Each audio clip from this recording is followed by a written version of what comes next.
વિસાવદરમાં જે સમયથી જ ગોપાલ ઇટાલિયાની ભવ્ય જીત થઈ છે તે સમયથી જ ગુજરાતના રાજકારણમાં સતત ગરમાવો જોવા મળી રહ્યો છે, જેમાં આમ આદમી પાર્ટી હોય, કોંગ્રેસ હોય કે ભારતીય જનતા પાર્ટી હોય, આ ત્રણેય પાર્ટીમાં ભૂકંપ સર્જાઈ રહ્યા છે, જેમાં ભાજપમાં તો હજુ પણ ક્યાંક ગમનો માહોલ જોવા મળી રહ્યો છે કે ભાઈ આ બેઠક વિસાવદરની આ બેઠક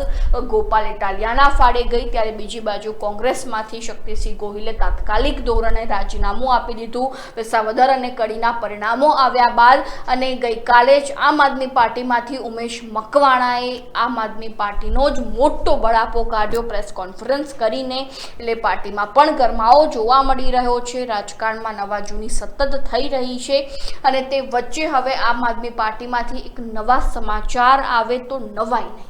તે મુદ્દે ચર્ચા કરીશું આજે આ વિડીયોમાં। નમસ્કાર, લાઈટ 24 ન્યૂઝની સાથે હું છું મેક્ષુ ઠક્કર। તાજેતરમાં જ ગુજરાતનું રાજકારણ સતત ગરમાયેલું જોવા મળી રહ્યું છે, ત્રણે પાર્ટીઓમાંથી નવા એંધાણ જોવા મળી રહ્યા છે। એક બાજુ આવતીકાલે ગાંધીનગર ખાતે પાટીદાર સમાજની એક મોટી બેઠક છે, બીજી બાજુ ગઈકાલે ઉમેશ મકવાણા દ્વારા મોટી પ્રેસ કોન્ફરન્સ કરવામાં આવી હતી અને કોંગ્રેસમાંથી શક્તિસિંહ ગોહિલે પોતાના પદ ઉપરથી રાજીનામું આપી દીધું, એટલે ત્રણેય પાર્ટીમાં ગરમાવો તો જોવા મળી રહ્યો છે। અને જે સમયથી જ વિસાવદરમાં ગોપાલ ઇટાલિયા ધારાસભ્ય તરીકે ચૂંટાઈને આવ્યા છે તે સમયથી જ સતત નવા અપડેટ્સ ગુજરાતમાં સાંભળવા મળી રહ્યા છે અને જે રીતે ગઈકાલે ઉમેશ મકવાણા દ્વારા પ્રેસ કોન્ફરન્સ કરવામાં આવી, આપ અંગે મોટો બળાપો કાઢવામાં આવ્યો, સારા જાહેર બળાપો કાઢવામાં આવ્યો, જેમાં તેમના દ્વારા સ્પષ્ટપણે જણાવવામાં આવ્યું કે આ આમ આદમી પાર્ટી જેમાં દલિત સમાજને લઈને કોઈ મહત્વ નથી જોવા મળી રહ્યું।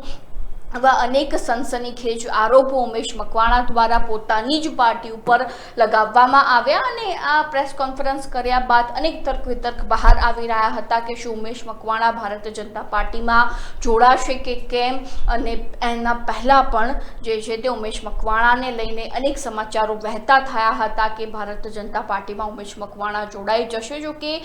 તેમને આ વાતનો સ્વીકાર નહોતો કર્યો, વાતને નકારી કાઢી હતી, પરંતુ ફરીથી જે રીતે પ્રેસ કોન્ફરન્સ ગઈકાલે કરવામાં આવી અને તેને લઈને હવે એવી શક્યતાઓ દેખાઈ રહી છે કે શું ભારતીય જનતા પાર્ટીમાં ઉમેશ મકવાણા પક્ષ પલટો કરીને જોડાશે કે કેમ, અનેક પ્રશ્નો ઊભા થઈ રહ્યા છે અને આ પ્રશ્નોની વચ્ચે એક આમ આદમી પાર્ટીમાંથી એક નવા સમાચાર સામે આવ્યા છે, જેમાં ગારિયાધારના આપણા ધારાસભ્ય સુધીર વાઘાણી જેઓ ક્યાંક પક્ષ પલટો કરે, ભારતીય જનતા પાર્ટીમાં જોડાય તેવી શક્યતાઓ હાલમાં દેખાઈ રહી છે। રાજકીય વિશ્લેષકો દ્વારા આ તર્ક જે છે તે નીકાળવામાં આવ્યો છે, જેમાં તમને જણાવી દઈએ કે થોડા સમય પહેલાં જ ગારિયાધારના જે આ ધારાસભ્ય સુધીર વાઘાણી છે તેમની સમાચાર જે છે તે સામે આવ્યા હતા કે ભારતીય જનતા પાર્ટીમાં તેઓ જોડાઈ જશે, પરંતુ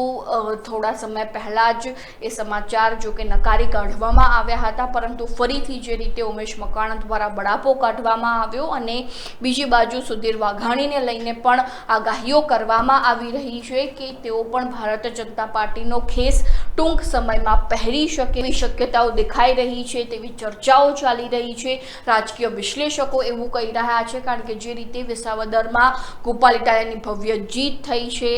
ભારતીય જનતા પાર્ટીનું નાક કપાઈ ગયું છે અને હવે ભાજપ એ સહન કરવા માટે તૈયાર નથી, એટલે ક્યાંક ને ક્યાંક ઓપરેશન લોટસ શરૂ થાય તેવી શક્યતાઓ પૂરેપૂરી દેખાઈ રહી છે। કોંગ્રેસ હોય કે આમ આદમી પાર્ટી હોય, તેના કેટલાક નેતાઓ પક્ષ પલટો કરે તો પણ નવાઈ નહીં તેવી ચર્ચાઓ હાલમાં ચાલી રહી છે, પરંતુ હાલમાં જે રીતે ગારિયાધારના આપણા ધારાસભ્ય સુધીર વાઘાણીને લઈને અનેક ચર્ચાઓ શરૂ થઈ ચૂકી છે, તો હવે જોવું રહ્યું કે Bharatiya Janata party operation lotus શરૂ કરીને સુધીર વાઘાણીને ભારતીય જનતા પાર્ટીમાં લે છે કે કેમ, પક્ષ પલટો કરાવે છે કે કેમ, સુધીર વાઘાણી ભાજપનો ખેસ પહેરે છે કે કેમ। તો આ મુદ્દા અંગે તમારું શું કહેવું છે ચોક્કસથી અમારા કોમેન્ટ બોક્સમાં જણાવી દેજો અને હજુ સુધી તમે જો લાઈટ 24 ન્યૂઝને સબસ્ક્રાઈબ નથી કર્યું તો હાલ જ સબસ્ક્રાઈબ કરી દેજો।